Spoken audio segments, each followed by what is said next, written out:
Capítulo 17.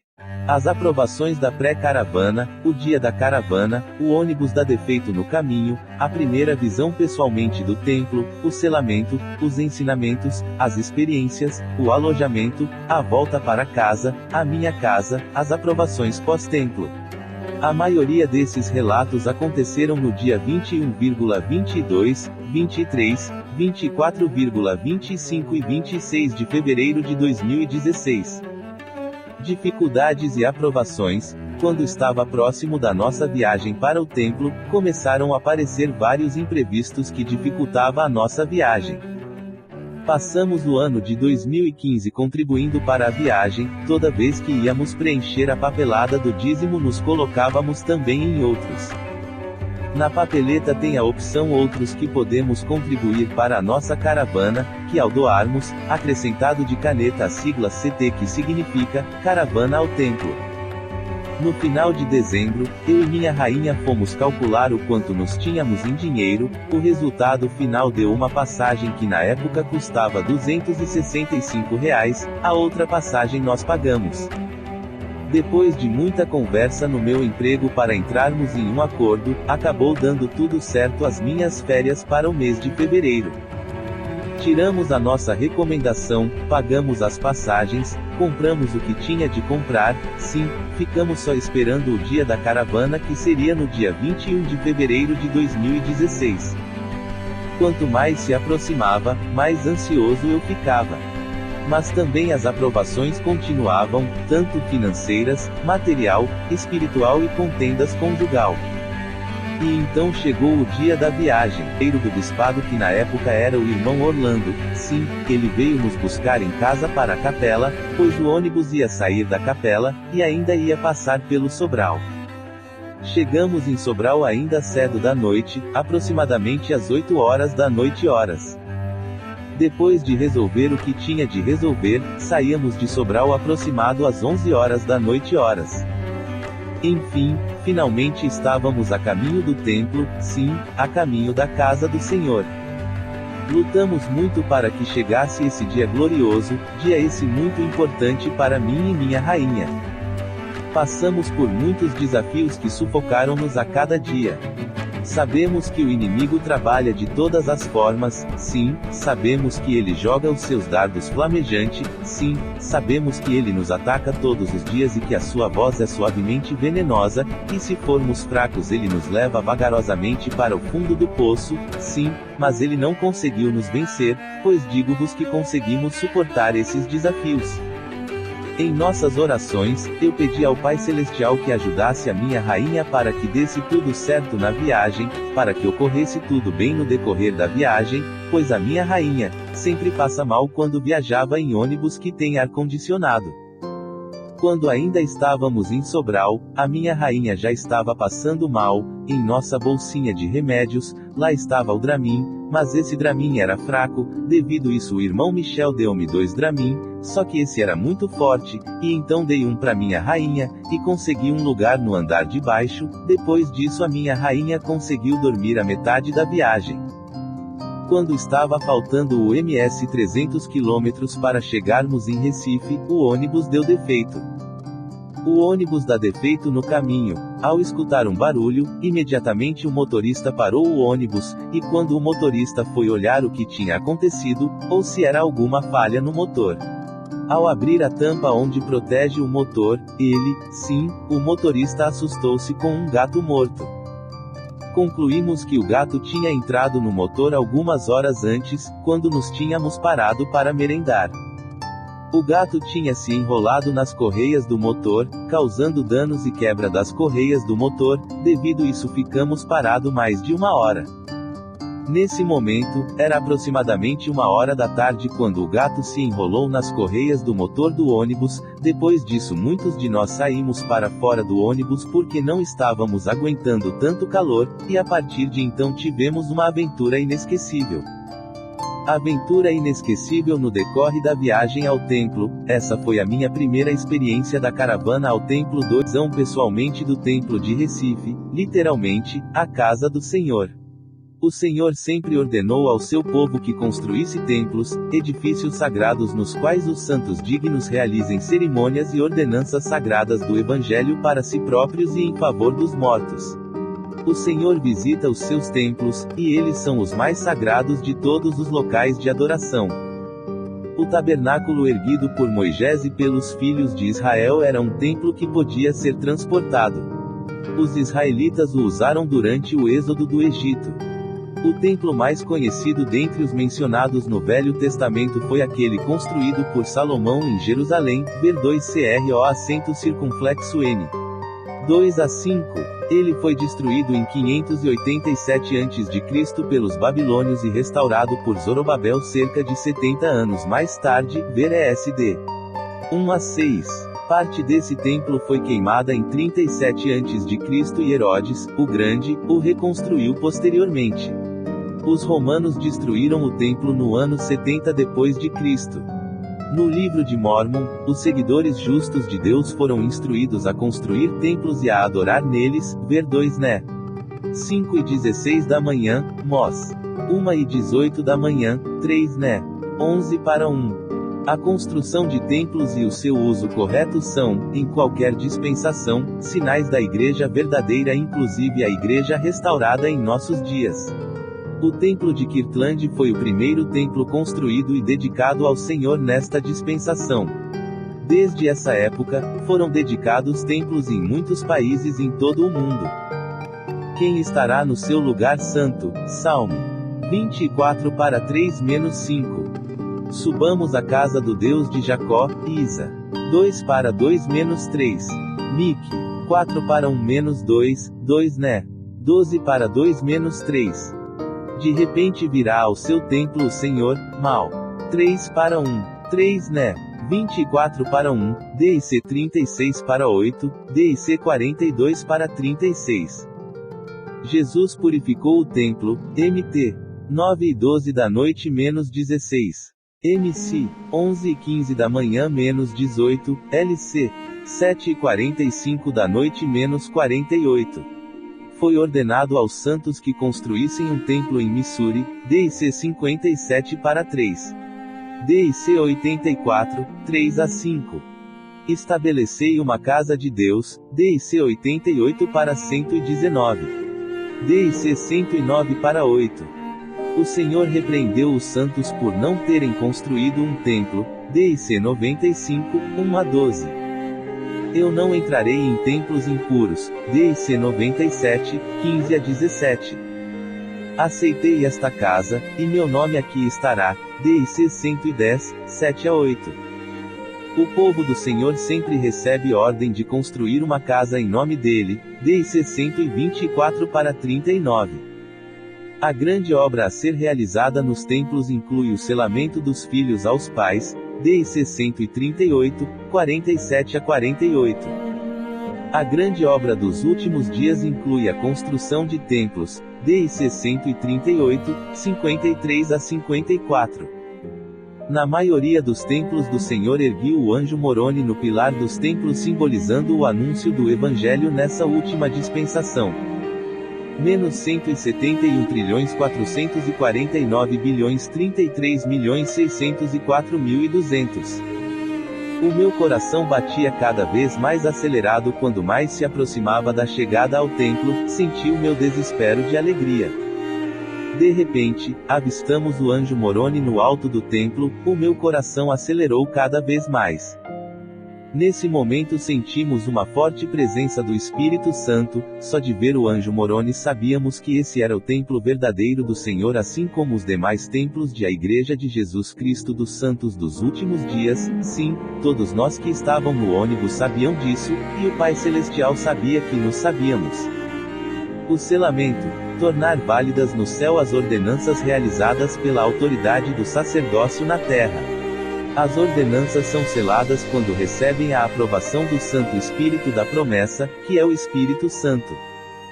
Tudo o que ligares na terra será ligado nos céus, MT. 4 e 19 da tarde. MT. 6 e 18 da tarde, DIC 124 para 93, DIC 132 para 46. Fostes selados com o Espírito Santo da promessa, EF. 1:13. Dou-te poder para que tudo quanto ligares na terra seja ligado no céu, Réu. 10:7. A ele será dado poder para selar, tanto na terra como nos céus, DIC 1:8. Os que estão na glória celestial são selados pelo Santo Espírito da promessa, DIC 76, 50-70. Elias, o profeta, põe as chaves do poder selador nas mãos de Joseph Smith, DIC 110, 13-16. Este é o poder de selar e ligar, DIC 128-14. A palavra mais segura de profecia significa um homem saber que está selado para a vida eterna, DIC 131-5. Todos os convênios que não forem selados pelo Santo Espírito da promessa têm fim quando os homens morrem, DIC 132-7. A grande obra a ser realizada nos templos abrange o selamento dos filhos aos pais, DIC 138, 47-48. Quando eu e minha rainha ainda não conhecia a igreja, nós não queríamos se casar na igreja católica porque era até que a morte separasse. Por mais que na época fossemos católicos, de maneira alguma nos não se casaríamos por causa disso. Nós dois tínhamos uma convicção de que não era justo passar por dificuldade, crescer em Cristo dia após dias dentro do matrimônio, viver dignamente como marido e mulher, passando por aprovações, desafios, aprovações dia a dia, ter filhos, construir a nossa própria família e depois a morte vir e separar tudo o que conseguimos nessa vida mortal. O nosso Pai Celestial é justo, e o propósito dele vai muito mais além do que até a morte nos separe. Ele enviou o seu Filho unigênito por nós, e ele, sim, Jesus Cristo venceu a morte. É por isso que a morte não pode nos vencer. Quando descobrimos a Igreja de Jesus Cristo dos Santos dos Últimos Dias e fomos visitar pela primeira vez, desde então os missionários começaram a nos ensinarmos, e um dos ensinamentos foi o selamento, que é o casamento no templo, sim, o casamento celestial, sim, o casamento para toda a eternidade. Foi aí que o nosso sonho de casar na igreja se tornou realidade. Mas o casamento celestial não é qualquer pessoa e não é em qualquer lugar que é realizado essa ordenança. Por essa ordenança ser tão sagrada, para ela ser reconhecida pelo Pai Celestial é preciso estar conforme é citado a seguir. O selamento entre o homem e a mulher. O casamento realizado sob a lei do Evangelho e do Santo Sacerdócio é para a vida mortal e também para a eternidade. Os homens e mulheres dignos, assim selados em matrimônio no templo, podem continuar a ser marido e mulher por toda a eternidade.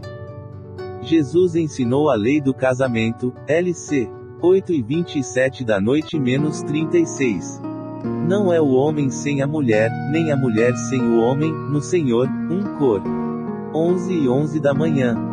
O marido e a mulher são co-herdeiros da graça da vida, 1 Pede. 3:7. Tudo quanto ligares na terra será ligado no céu, Réu.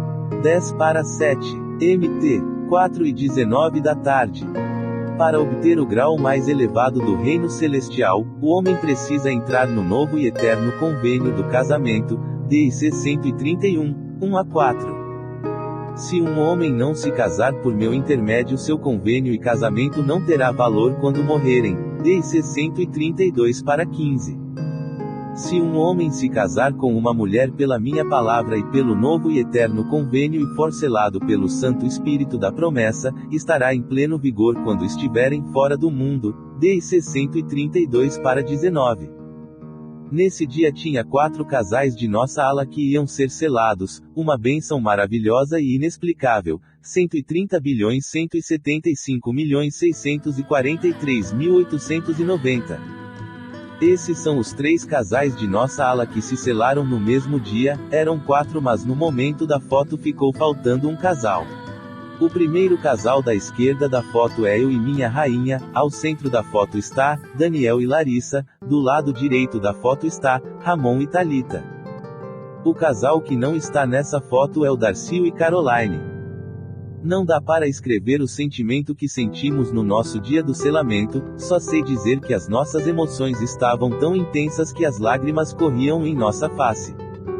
Eu não lembro de nada do que o nosso selador falou, porque no momento eu só conseguia ver e ouvir os sussurros de minha rainha tentando impedir as lágrimas que descia em seu belo rosto. Eu realmente sabia que aquela experiência do selamento, o Salvador estava muito próximo, assim como todas as ordenanças do templo. Sentimos constantemente a presença do Santo Espírito naquele glorioso momento, e que constantemente todos nós que estávamos no selamento, sim, realmente estávamos sentindo a forte presença do Espírito Santo. Nesse dia eu chorei como uma criança, chorei como nunca havia chorado antes por saber que tudo aquilo era enviado do céu para cada um de nós desfrutarmos dessas bênçãos infinitamente maravilhoso e glorioso que é o selamento. 11 trilhões de lembranças inesquecível do nosso selamento. Os ensinamentos. Cito as palavras do irmão Igor quando foi pela primeira vez no templo, pois ele disse: tudo o que é bom, dura o tempo necessário para ser inesquecível. Ao escrever esse relato digo-vos que foi a primeira caravana ao templo, mas o pouco que eu passei lá tive de aprender muitas coisas inexplicáveis, mas desses aprendizados vou explicar em 3 etapas, alguns ensinos que eu aprendi na minha primeira caravana ao templo.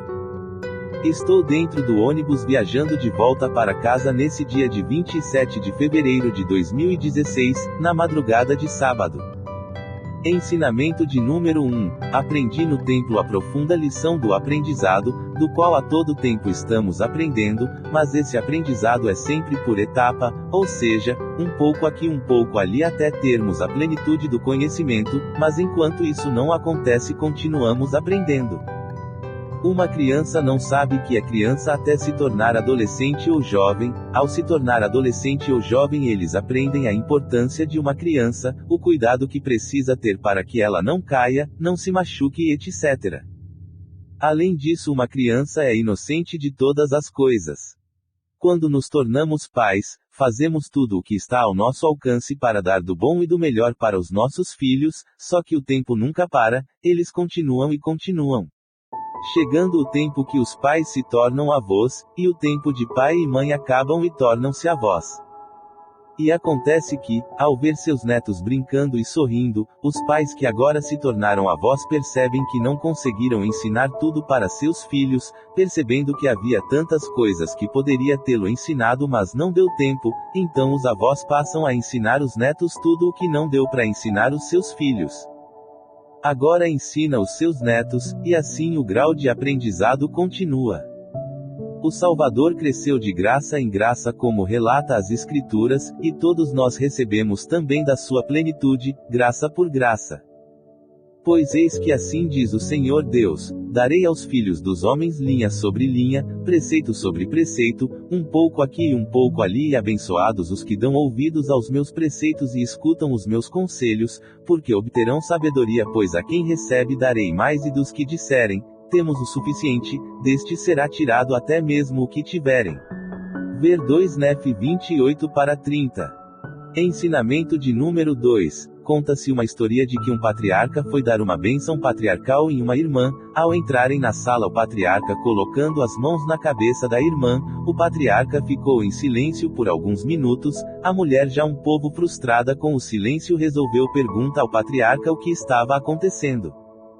O patriarca, respondendo calmamente, disse que não conseguia dar a bênção na irmã. Ele disse: não sei o que está acontecendo e não entendo o meu silêncio, só sei de uma coisa, irmã, eu não tenho nada para lhe dizer, já tentei várias vezes dizer algumas palavras, mas de minha boca não saiu nada, irmã, eu sinto muito. E então o patriarca pediu desculpa e se retirou da sala. Em seguida a irmã saiu da sala e foi para casa sem entender o que tinha acontecido, e aconteceu que ao atravessar a rua a irmã foi atingida pelo um carro e infelizmente ela morreu na hora. Esse é o peso de um manto, o peso de uma responsabilidade dado pelo Senhor através de um servo do Senhor. A irmã da história queria uma bênção patriarcal e já estava tudo certo para ser realizada a bênção, mas o Pai Celestial tudo sabe. O patriarca, sendo um servo e sacerdote de Deus, pelo poder do Santo Espírito que estavam com eles naquele recinto, testificou ao patriarca que aquela irmã não tinha mais futuro na sua vida mortal. Precisamos parar para ouvir os sussurros do Santo Espírito, só assim saberemos o que realmente o Senhor tem para nos. Existem duas perguntas que os líderes falam para nós e que nos aceitamos e apoiamos. As suas perguntas são: viver o Evangelho penalmente, nem que para isso custe a nossa própria vida. A outra é: apoiar os nossos líderes. Quando uma pessoa é chamada pelo Senhor através de seu servo para servi-lo no seu Evangelho, todos levantamos a mão com o voto de apoio. Apoiamos o nosso bispo, presidente do quórum, presidenta da Sociedade de Socorro e entre outros. Mas será que estamos cumprindo com esse apoio? Será que estamos seguindo os conselhos desses líderes que apoiamos? Precisamos ponderar sobre essas duas perguntas. Precisamos apoiá-los não pelos homens que são, mas pelo manto que eles vão usar. Sim, não falo de um manto material, mas sim de um manto espiritual. É esse o manto que precisamos respeitá-los e ouvi-los com amor e respeito. Ensinamento de número 3. Começarei o ensinamento de número 3 com duas perguntas: por que gritamos com nossa esposa? Ou falamos alto com ela? No templo, eu aprendi que se gritamos ou falamos alto com a nossa esposa é porque estamos distante fisicamente ou espiritualmente, precisamos estar próximo dela para falarmos mansamente.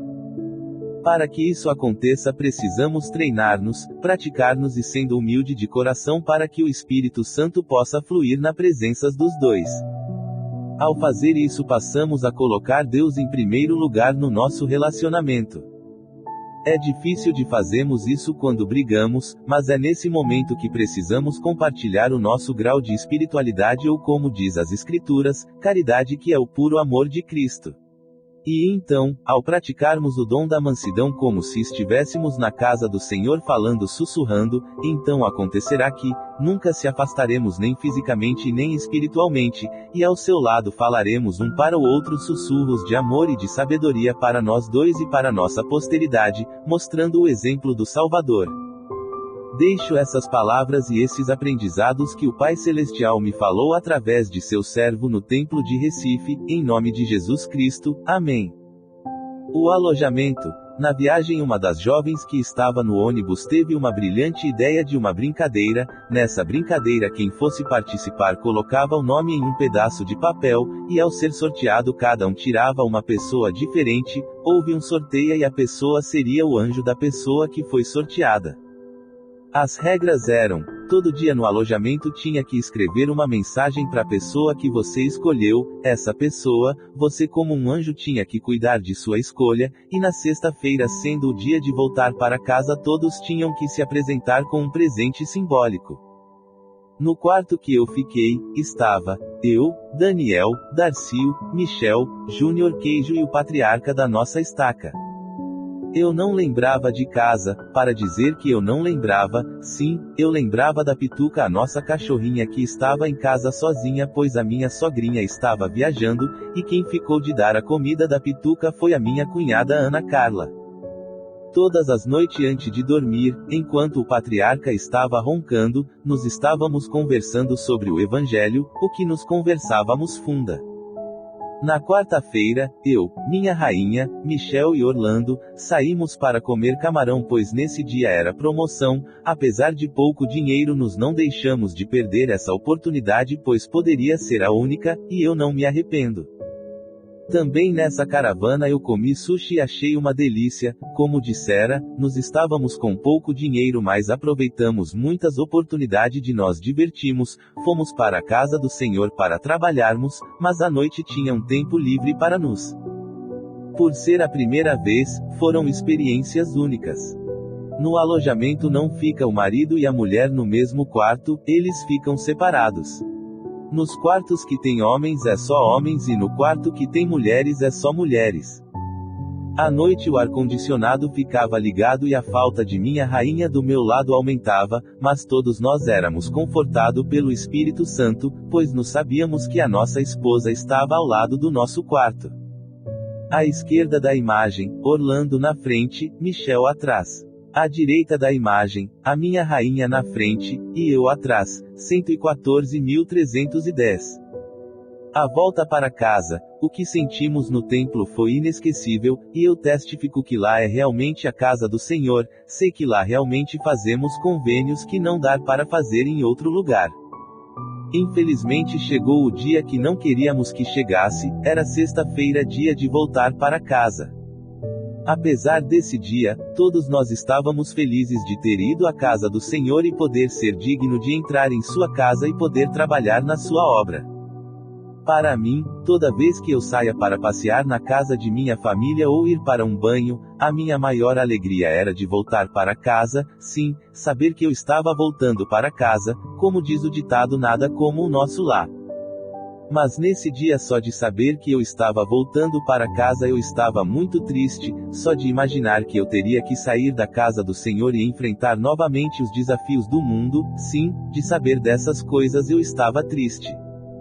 Eu vi a animação no rosto de cada um dos irmãos e irmãs, jovens e crianças quando estávamos a caminho para a casa do Senhor. E vi a tristeza de todos, ao saber que estávamos voltando para casa. Dentro do ônibus na volta para casa eu ficava pensando sobre tudo o que tinha acontecido, eu pensava em todas as coisas que eu passei lá no templo, coisas que eu não posso escrevê-la. Pensei na iniciatória minha e de minha rainha, na nossa investiduras e no nosso selamento e em todas as experiências que aprendemos juntos. As aprovações pós-templo, depois que chegamos em casa, estávamos muito felizes de termos conseguido realizar a nossa meta de ir ao templo, foi lá no templo que conseguimos entender claramente que, podemos ser como o nosso Pai Celestial, sim, deuses. A pessoa selada a mim que é a minha amada Priscila, se tornou a minha rainha e eu o seu rei, pois é assim no reino celestial para aquelas pessoas que se casaram no templo e se perseverarmos até o fim seremos deuses assim como o Pai é. É por isso que desde o princípio de meus relatos chamei a minha esposa de rainha.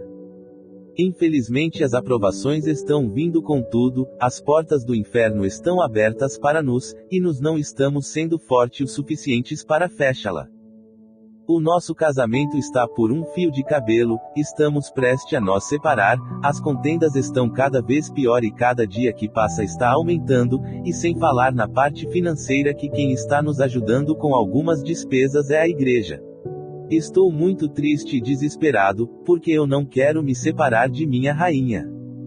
Eu a amo muito, tenho erros, sim, todos temos.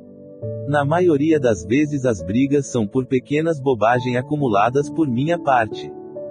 Eu consigo guardar muitas coisas, e essas coisas vão se acumulando até chegar o momento de explodir, e nesse momento a minha vontade é de quebrar tudo o que eu a vejo pela frente.